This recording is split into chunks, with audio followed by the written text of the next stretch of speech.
Hello everyone and welcome back to my B&B Everyday YouTube channel. I hope you guys are having a wonderful day. Before we start, please hit the subscribe button and give this video a thumbs up. Carter Walton to want peace but to also be disaccorded. Meanwhile, Hope Logan and Steffy Forrester Finnegan face off over the shocking turn of events regarding Forrester Creations. Hope has just set up out about Carter giving Forrester Creations back to the family. Hope was counting on keeping her fashion line and not having to take orders from Steffy or Rich Forrester. Hope claims she offered everything for Carter's vision. Well, she actually offered everything so she could get the upper hand against her adversaries, but moving on. Indeed, though Carter made a deal with Ridge and Eric Forrester, Hope advised him it was enten jotting. She doesn't trust the Forresters and feels like her swain betrayed her. Hope's line used to be her baby, but these days it's all about getting power over her adversaries.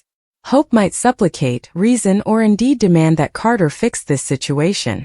So, formally again, Carter will feel equivocal. It took a lot for Carter to take way to cover Hope's line. She doesn't indeed feel to appreciate it, but Daphne Rose clearly would. When Hope formally again won't hear him out, Carter will turn to the nose. Steffy and Hope will face off. While Hope has her strong opinions and passions, so does Steffy. The two women will debate back and forth over who's the real victim of this situation. Steffy will probably charge her rival of swaying Carter. Still, Hope feels that Steffy brainwashed Daphne as well as Carter. So, any bickering they do won't have any kind of resolution or result. Sheila Carter Sharp reacts to learning that Luna Nozawa is her granddaughter. While Luna will probably ask her granny for a place to stay, how will Deacon Sharp feel about this situation? Those were Deacon's musketeers that were boggled, so don't anticipate him to be on board at all. In fact, if Sheila isn't careful, she just might lose Cleric over this. Luna Nozawa had a DNA test offer for Sheila Sharp that eventually wasn't necessary. Steffy Forrester also demanded that Hope Logan be fired.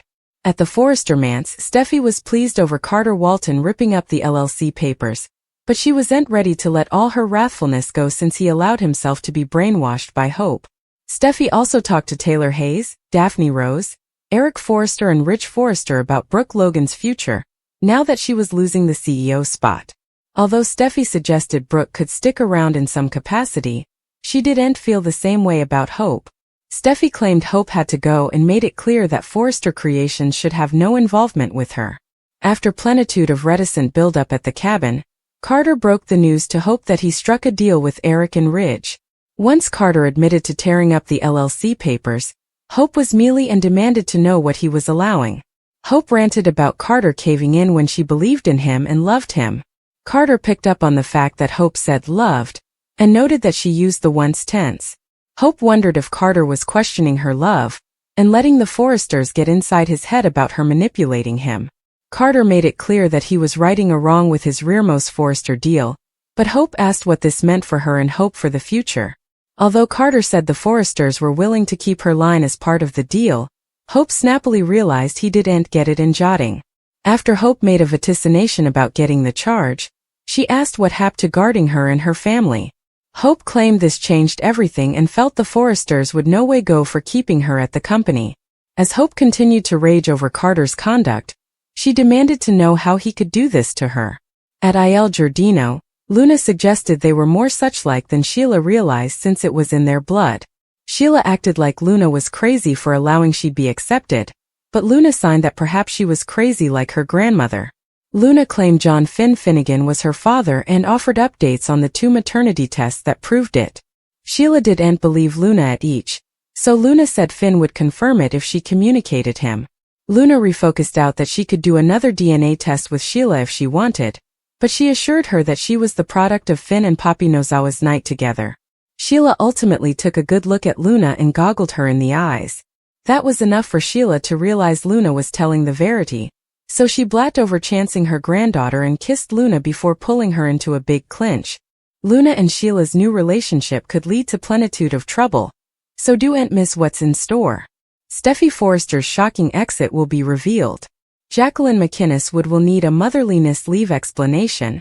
Wood lately participated that she's 7 months pregnant with her 5th child, so that's awful news for her family.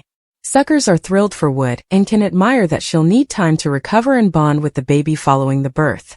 Still, this also means Steffy will be spending some time off-screen since Wood's motherliness leave is just around the corner. On social media, Steffy will be temporarily written out. Of course, we can't ignore the fact that Steffy and John Finnegan are facing a serious marriage extremity. Still, that could be enough to drive Steffy down, if Finn dares to show any signs of relating with Luna Nozawa. There have surely been cases in the history when Steffy went running off to Paris or another megacity to escape the drama in Los Angeles. Steffy might decide to visit Thomas Forrester and Douglas Forrester. Or perhaps she could head off for a different adventure away rather. Whatever the case, Steffy might pack up the kiddies and leave Finn for safety's sake. At some point, Steffy may declare that she's done and walk out on Finn over all his family chaos. Also again, Steffy could come the victim of another hijacking plot. Especially now that Luna and Sheila Sharp are about to form a potentially mandatory alliance. Maybe Steffy could do a longer stint in prison this time around. It's indeed possible Luna could turn the tables on Steffy and try to get her put behind bars. We clearly wouldn't put it once Luna to frame Steffy for a crime like killing Poppy Nozawa, particularly with shady Sheila in her corner. Anyhow, there'll surely be some exit strategy for Steffy when the time comes for Jacqueline McInnes Wood's motherliness leave. So we'll bring you updates on all the details. Poppy living to see another day, Bill taking charge, and Sheila participating a jaw-dropping opinion. Lee kept her hands wrapped around Poppy's until her family was soliciting for breath. It was only seconds down from going too far that Lee eventually let go. Poppy heaved, coughed, and also started trying to explain her side, which surely didn't go well. She kept carrying on about how much she and Finn watched about each other also. And how they indeed watch for each other now. Lee wasn't having it. This woman manipulated her slightly adult son, and that's not commodity she's willing to move history. Meanwhile, over at Bone Bill's house, everyone stood in shock as Baker expressed his remorse that his hands were tied and Luna is free. How this came to be, no Bone knew, although everyone instantly refocused their fritters Bill's way. Pulling a trick like this is right up his alley after all. Bill neither verified nor denied the blameworthiness until everyone left. Luna of course was overjoyed. She has an alternate chance at life. An occasion to make amends and make effects right. And, further than anything differently, she can eventually get to know her pater. Her real pater. Sorry Luna, that's no way going to be. Not while Steffy is still living and breathing. Steffy made it clear that Luna is no way to call Finn dad again and bravely told her to stay down from their entire family. Her parents veritably much agreed. And while Finn stood silent, when Bill boggled everyone from his manse, Finn left with his woman. Once alone however, Bill held Luna tight and confessed this was in fact his doing. He also advised Luna to stay on her stylish jest. He didn't go out on a branch like this to have egg on his face. Oh, and she couldn't live at the manse presently. When he asked everyone to get out, he meant her too. He simply couldn't risk it. Bill left for a meeting and issued strict orders for Luna to be gone by the time he gets back. Steffy and Finn got home and she was over in arms over Luna's amnesty.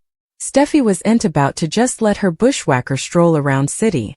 They had to find a way to put her back before bars.